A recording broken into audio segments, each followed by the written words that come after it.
হয়, ৰাজ্যৰ একাংশ হাইস্কুলৰ ৰাজ্যৰ শিক্ষা বিভাগে দেখাইছিলে যে উচ্চতৰ মাধ্যমিক বিদ্যালয়লৈ উন্নতি কৰিছে যদিও একাংশ বিদ্যালয়ত কিন্তু এতিয়া শিক্ষকৰ অভাৱ বন্ধ হোৱাৰ পথত উচ্চতৰ মাধ্যমিক বিদ্যালয়সমূহ। আৰু এই মুহূৰ্তত মই উপস্থিত আছো যোগীঘোপাৰ কচুতলা উচ্চতৰ মাধ্যমিক বিদ্যালয় আৰু মোৰ সতীৰ্থ এক দৃশ্য দেখুৱাব যে কচুতলা উচ্চতৰ মাধ্যমিক বিদ্যালয় উচ্চতৰ মাধ্যমিক পৰ্যায়ৰ যি বিদ্যালয় আছে আৰু খোলা আকাত কিন্তু এতিয়া শিক্ষকৰ অভাৱত কিন্তু এতিয়া বন্ধ হোৱাৰ পথত কিন্তু দেখা হৈছে যে উচ্চতৰ মাধ্যমিক পৰ্যায়ৰ যি শ্ৰেণী পাঠদান আৰু মোৰ সতীৰ্থ এই দৃশ্য দেখুৱাই আছে যে উচ্চতৰ মাধ্যমিক বিদ্যালয় কচুতলা হাইস্কুলত 2021 চনতে উচ্চতৰ মাধ্যমিক বিদ্যালয়লৈ শিক্ষা বিভাগে উন্নতি কৰিছে যদিও কিন্তু পৰ্যাপ্ত শিক্ষকৰ অভাৱত কিন্তু এতিয়া বন্ধ হোৱাৰ পথত এইখন বিদ্যালয় উচ্চতৰ মাধ্যমিক পৰ্যায়ৰ শ্ৰেণী পাঠদান আৰু দেখা হৈছে যে যি পূৰ্বে 2021 চনৰ পিছৰ পৰা যি বিদ্যালয়ত ছাত্ৰ ছাত্ৰী আছিলে যদি এইবুলি কিন্তু এই শিক্ষাবৰ্ষত কিন্তু ছাত্ৰ ছাত্ৰীৰ অভাৱ কাৰণ পৰ্যাপ্ত পৰিমাণে এইখন বিদ্যালয়ৰ শিক্ষকৰ অভাৱ। মই প্ৰধান শিক্ষকৰ পৰা জানিব বিচাৰিম আচলতে আপোনাৰ বিদ্যালয়খনত 2021 চনতে হাইস্কুলৰ পৰা উচ্চতৰ মাধ্যমিক বিদ্যালয়লৈ উন্নতি কৰিছে কেনেধৰণৰ সমস্যাৰ সন্মুখীন হৈছে যিহেতু এই বিদ্যালয়ত পৰ্যাপ্ত পৰিমাণে শিক্ষক নাই। ধন্যবাদ। আমালোকৰ বিদ্যালয়ত 2021 চনতে হাইস্কুলৰ পৰা হায়াৰ ছেকেণ্ডেৰীলৈ উন্নতিকৰণ কৰিছিলে।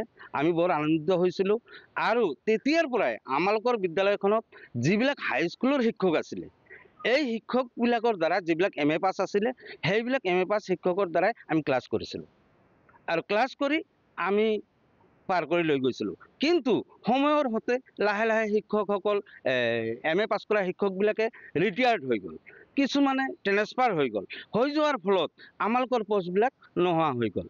এতিয়া এই বছৰ আমাৰ 2024 বৰ্ষত ছাত্ৰ ছাত্ৰীয়ে এডমিশ্যন নল'লে কাৰণ শিক্ষক নাই। শিক্ষক নথকাৰ কাৰণে এইবাৰ ফাৰ্ষ্ট ইয়াৰত এডমিশ্যন লোৱা নাই, কিন্তু ছেকেণ্ড ইয়াৰত আমালোকৰ এতিয়াও 51 ষ্টুডেণ্ট আছে। 51 প্ৰায় 51গৰাকী ছাত্ৰ ছাত্ৰী আছে। পাঠদান কেনেধৰণৰ ৰাখিছে আপোনালোকে? পাঠদানৰ কথা ক'বলৈ গ'লে এইবিলাক শিক্ষকে যি 2-4জনে এতিয়াও MA পাছ আছে, PGT নহয় কিন্তু এই MA পাছ শিক্ষকবিলাকে সিহঁতে ক্লাছ কৰে। কেতিয়াবা কেতিয়াবা তেওঁলোকে 2-এটা আছে, ছায়েন্সৰ এজন আছে, ছায়েন্সৰ যোনটো আমালোকৰ ছায়েন্স নাই কিন্তু আৰ্টছৰ যি দুজনমান আছে সেই দুজনে ক্লাছ কৰে আৰু সেই দুজনেতো পৰ্যাপ্ত নহয়, সেইকাৰণে ছাত্ৰ ছাত্ৰীবিলাকে 2টা ক্লাছ কৰিয়ে গুচি যায়। গতিকে আমাৰ আৰু শিক্ষক নাই, সেইকাৰণে এই অসুবিধাটো আমি অনুভৱ কৰি আছোঁ। সেয়েহে আমি বিশেষকৈ ক'ব লাগে যে প্ৰায় 6-7টাকৈ বিষয়ত পাঠদান থাকিব লাগে কিন্তু মাত্ৰ শিক্ষক 2গৰাকী, ছাত্ৰ ছাত্ৰীৰ যথেষ্ট সমস্যাৰ সন্মুখীন হৈছে। নিশ্চয় যথেষ্ট অসুবিধাৰ সন্মুখীন হৈছে। গতিকে এই অসুবিধাখিনি যাতে সমাধান হয় এই কাৰণে আপোনালোকক মই অনুৰোধ জনাইছোঁ, আপোনালোকে অৱগত কৰক। বিশেষকৈ শিক্ষামন্ত্ৰী কি ক'ব আচলতে যি শিক্ষকৰ অভাৱ? হয়, শিক্ষকৰ অভাৱ। মাননীয় শিক্ষামন্ত্ৰী দেৱক আমি অনুৰোধ জনাম, কৰজোৰে অনুৰোধ জনাওঁ যাতে এনেকুৱা খালি আমাৰ নহয় আৰু যথেষ্ট বিদ্যালয় আছে, এনেকুৱা ধৰণৰ বিদ্যালয়সমূহত আমালোকক PGT শিক্ষক দি আমালোকক কলম উপকৃত কৰে যেন। হয়, নিশ্চয় ক'ব লাগিব যে 2021 চনত কচুতলা উচ্চতৰ মাধ্যমিক বিদ্যালয়খন উন্নতি কৰিলে উচ্চতৰ মাধ্যমিক বিদ্যালয় কিন্তু পৰ্যাপ্ত শিক্ষকৰ অভাৱত কিন্তু এতিয়া কিন্তু ছাত্ৰ ছাত্ৰীসকলে কিন্তু এতিয়া দেখা হৈছে যে যি পাঠদান এতিয়া শিক্ষাৰ ক্ষেত্ৰত ক'ব লাগিব যে এতিয়া অন্ধকাৰ পৰিৱেশৰ সৃষ্টি হৈছে। মই বিদ্যালয় পৰিচালনা সমিতিৰ সভাপতি আছে, আচলতে তেওঁৰ পৰা কিছু কথা জানিম। আচলতে এই অঞ্চলত একমাত্ৰ এইখন বিদ্যালয় চৰকাৰে হাইস্কুলৰ পৰা উচ্চতৰ মাধ্যমিক বিদ্যালয়লৈ উন্নতিকৰণ কৰিলে কিন্তু পৰ্যাপ্ত শিক্ষকৰ অভাৱত এতিয়া কিন্তু ছাত্ৰ ছাত্ৰীৰ ভৱিষ্যতলৈ এতিয়া অন্ধকাৰ নামি আছে, কি ক'ব? এতিয়া চাওক, আমাৰ কচুতলা LP, ME আৰু হাই 3খন স্কুল এমেলগেট হৈছে আৰু এতিয়া এই 3খন স্কুল মিলি এই স্কুলত এজন BSc শিক্ষক আছে, এজন আছিলে হয়তো 31 তাৰিখত তেওঁ ৰিটায়াৰমেণ্ট ল'লে।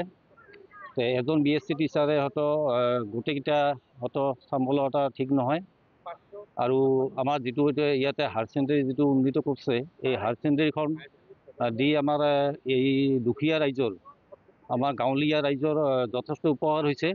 কিন্তু ইয়াতে হয়তো তেনেকুৱা শিক্ষক হয়তো দিয়া নাই। হয়তো আমাৰ স্কুলত যিখিনি শিক্ষক আছে হয়তো বাকী ক্লাছ কৰি যিখিনি সময় সিহঁতে আজৰি সময় থাকে তেতিয়া হয়তো মানে যাই পাঠদান কৰে। কিন্তু শিক্ষকৰ অভাৱত কিন্তু এই শিক্ষাবৰ্ষত কিন্তু ছাত্ৰ ছাত্ৰী নাই। শিক্ষাবৰ্ষত ছাত্ৰ ছাত্ৰী নাই, কিন্তু হয়তো সিহঁতে এটা ভাবি আছে, সিহঁতৰ এটা ভৱিষ্যত আছে, এই বছৰত যিখিনি ল'ৰা ছোৱালী পাছ কৰিছে মেট্ৰিকত, সিহঁতে কোনো এডমিশ্যন লোৱা নাই।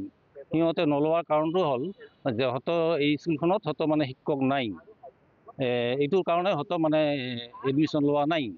ইয়াৰ পৰা প্ৰায় যদি যাব লাগে চলন্তৰ উচ্চতৰ মাধ্যমিক প্ৰায় 10 কিলোমিটাৰ বা চাপৰত যাব লগা হৈছে। 20-25 কিলোমিটাৰ চাপৰত যাব লাগে, আৰু চলন্তৰ পৰা যদি যাব লগা হয় তেতিয়া 10 কিলোমিটাৰ যাব লাগে। চৰকাৰক কি ক'ব?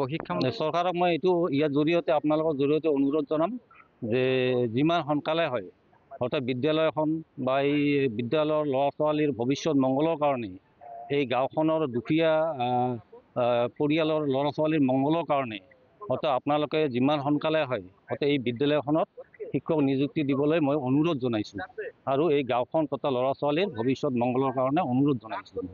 হয়, নিশ্চয় ক'ব লাগিব যে ৰাজ্যৰ শিক্ষা বিভাগে একাংশ বিদ্যালয়ত কিন্তু হাইস্কুলৰ পৰা উচ্চতৰ মাধ্যমিক বিদ্যালয়লৈ উন্নতিকৰণ কৰিলে, কিন্তু শিক্ষা বিভাগে এইসমূহ বিদ্যালয়ত কিন্তু পৰ্যাপ্ত পৰিমাণে শিক্ষক নিযুক্তি নিদিয়াৰ ফলত কিন্তু একাংশ বিদ্যালয় এতিয়া কিন্তু হায়াৰ ছেকেণ্ডেৰী যি পৰ্যায়ৰ আছে সেই পৰ্যায় কিন্তু এতিয়া মৃত্যুমুখত পৰিব লগা হৈছে, কাৰণ উপযুক্ত শিক্ষকৰ অভাৱত কিন্তু এতিয়া ছাত্ৰ ছাত্ৰীয়ে কিন্তু ভৱিষ্যত এতিয়া অন্ধকাৰ নামি আহিছে।